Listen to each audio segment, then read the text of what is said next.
ನಮಸ್ಕಾರ ಸ್ನೇಹಿತರೆ, ರೇಣುಕಾ ಅಮ್ಮನ ಅಡುಗೆ ರೆಸಿಪಿಗೆ ಸ್ವಾಗತ. ನಾನಿವತ್ತು ಲಂಚ್ ಬಾಕ್ಸ್ ರೆಸಿಪಿ ಮಾಡ್ತಾ ಇದ್ದೇನೆ ಮಕ್ಕಳಿಗಾಗಿ. ತುಂಬ ಚೆನ್ನಾಗಿರುತ್ತೆ. ಯಾವಾಗಲೂ ಒಂದೇ ಥರ ರೈಸ್ ತಿಂದು ತಿಂದು ಬೋರ್ ಆಗಿರುತ್ತೆ. ಮಕ್ಕಳು ಏನಾದರೂ ಹೊಸದನ್ನು ಕೇಳ್ತಾನೆ ಇರ್ತಾರೆ. ಅದಕ್ಕಾಗಿ ನಾನು ಇವತ್ತು ಕಾರ್ನ್ ರೈಸ್ ಮಾಡೋದು ಹೇಗೆ ಅಂತ ತೋರಿಸ್ತೀನಿ. ಬೇಗ ಒಂದು 10 ನಿಮಿಷದಲ್ಲೇ ಆಗ್ಬಿಡುತ್ತೆ ಇದು. ಈಗ ಮೊದಲಿಗೆ ಒಂದು ಕಾರ್ನ್ ತೊಗೊಂಡಿದ್ದೀನಿ. ಒಂದು ಕಾರ್ನ್ ಪೂರ್ತಿ ಬೇಕಾಗುತ್ತೆ, ಬಿಡಿಸ್ಕೊಳ್ಳೋಣ. ಹಿಂಗೆ ಒಂದು ಲೈನ್ ಬಿಡಿಸ್ಕೊಂಡ್ರೆ ಸಾಕು ಚಾಕುದಿಂದ. ಆಮೇಲೆ ಕೈಯಲ್ಲಿ ಹಿಂಗೆ ತಗೋಬೋದು, ಈಸಿಯಾಗೇ ಬರುತ್ತೆ ಅದು. ನೋಡಿ, ಇಷ್ಟು ಈಸಿಯಾಗಿ ಬರ್ತಾ ಇರುತ್ತೆ. ಫುಲ್ ಒಂದು ಕಾರ್ನ್ ಇರಲಿ. ಆಮೇಲೆ ಒಂದು ಸ್ವಲ್ಪ ತರಕಾರಿ ತೊಗೊಳ್ಳೋಣ. ದೊಡ್ಡದಾಗಿರೋಂಥ ಒಂದು ಈರುಳ್ಳಿ ಕಟ್ ಮಾಡ್ಕೊಂಡಿದ್ದೀನಿ ಉದ್ದುದ್ದಕ್ಕೆ. ಸ್ವಲ್ಪ ಬೀನ್ಸು, ಒಂದು ಕ್ಯಾರೆಟ್ ತೊಗೊಂಡಿದ್ದೀನಿ, ಒಂದು ಕ್ಯಾಪ್ಸಿಕಮ್ಮು, ಸ್ವಲ್ಪ ಬೆಳ್ಳುಳ್ಳಿ, ದೊಡ್ಡ ಗಡ್ಡೆ ಬೆಳ್ಳುಳ್ಳಿನ ಹೆಚ್ಚಾರೆ ಇಟ್ಕೊಬೋದು, ಜಜ್ಜಾರೆ ಇಟ್ಕೊಳ್ಳಿ.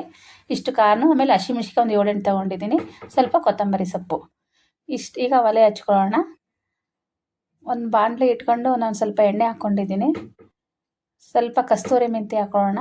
ಒಂದು ಪಲಾವ್ ಎಲೆ 2 ಭಾಗ ಮಾಡಿ ಹಾಕಿ. ಬೆಳ್ಳುಳ್ಳಿ ಜಜ್ಜಿಕೊಂಡ್ರೂ ಚೆನ್ನಾಗಿರುತ್ತೆ. ನಾನು ಸಣ್ಣದಾಗಿ ಕಟ್ ಮಾಡಿ ಹಾಕ್ಕೊಂಡಿದ್ದೀನಿ.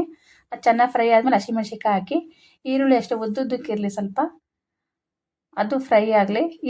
ಇಷ್ಟು ಬೇಯ್ತಿರುವಾಗ ಸ್ವಲ್ಪ ಗೋಡಂಬಿ ಹಾಕೊಳ್ಳೋಣ, ಚೆನ್ನಾಗಿರುತ್ತೆ. ಗೋಡಂಬಿ ಚೆನ್ನಾಗಿ ಸ್ವಲ್ಪ ಫ್ರೈ ಆದಮೇಲೆ ಬೀನ್ಸ್ ಹಾಕೊಳ್ಳಿ. ಬೀನ್ಸಿ, ಕ್ಯಾರೆಟು, ಕಾರ್ನನ್ನು ಸ್ವಲ್ಪ ಎಣ್ಣೆಲಿ ಫ್ರೈ ಆಗಬೇಕದು. ಸ್ವಲ್ಪ ಹಸಿ ವಾಸನೆ ಎಲ್ಲ ಹೋಗಲಿ. ಕ್ಯಾರೆಟು, ಕ್ಯಾಪ್ಸಿಕಮು 2 ಜೊತೆಗೆ ಹಾಕಿ ಬೇಯಿಸ್ಕೊಳ್ಳೋಣ. ಈ ರೆಸಿಪಿ ತುಂಬ ಡಿಫ್ರೆಂಟಾಗಿದೆ, ದಯವಿಟ್ಟು ಕೊನೆ ತನಕ ನೋಡಿ. ಈಗ ರುಚಿ ತಕ್ಕಷ್ಟು ಉಪ್ಪು ಹಾಕೊಳ್ಳೋಣ. ಆ ತರಕಾರಿ ಎಲ್ಲ ಇಟ್ಕೋಬೇಕಲ್ಲ ಉಪ್ಪು, ಅದಕ್ಕೆ ಹೀಗೆ ಹಾಕಬೇಕು. ನಾನು ಅನ್ನ ಮಾಡ್ಬೇಕಾದ್ರೆ ಉಪ್ಪು ಹಾಕಿದ್ದೀನಿ, ನೋಡಿ ಹಾಕ್ಕೊಳ್ಳಿ.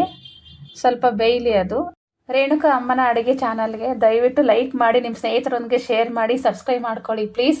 ಈಗ ಒಂದು ಸ್ಪೂನ್ ಪೆಪ್ಪರ್ ಪುಡಿ ಹಾಕೋತಾ ಇದ್ದೀನಿ. ಅದು ಖಾರ ಸ್ವಲ್ಪ ಹಾಕಿದ್ದೀನಿ, ಮಕ್ಕಳು ತಿನ್ನಲ್ಲ ಅಂತ. ಇದು ಪೆಪ್ಪರ್ ಪುಡಿ ಹಾಕಿದ್ರೆ ಟೇಸ್ಟ್ ಚೆನ್ನಾಗಿರುತ್ತೆ. ಒಂದು ಅರ್ಧ ಸ್ಪೂನ್ ಹಾಕ್ಕೊಳ್ಳಿ, ಮನೆಯಲ್ಲೇ ಮಾಡಿರೋ ಅಂಥದ್ದು. ದಯವಿಟ್ಟು ನನಗೆ ಇದುವರೆಗೂ ಸಪೋರ್ಟ್ ಮಾಡಿದರೆ ನಿಮ್ಗೆಲ್ರಿಗೂ ಧನ್ಯವಾದಗಳು. ನಾನು ಮೊದಲೇ ಅನ್ನ ಮಾಡಿ ಆರ್ದಾಗಿದ್ಕೊಂಡಿದ್ದೆ.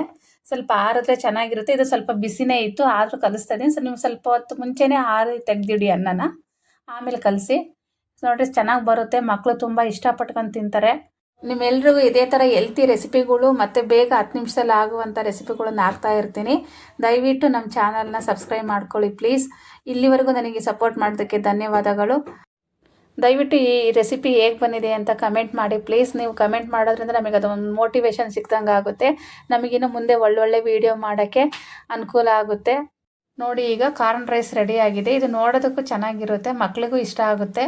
ಆಮೇಲೆ ಹೆಲ್ದಿ ರೆಸಿಪಿನೂ ಹೌದು. ಇದರಲ್ಲಿ ತರಕಾರಿಗಳು ಎಲ್ಲ ಇರೋದ್ರಿಂದ ಒಂದ್ಸರಿ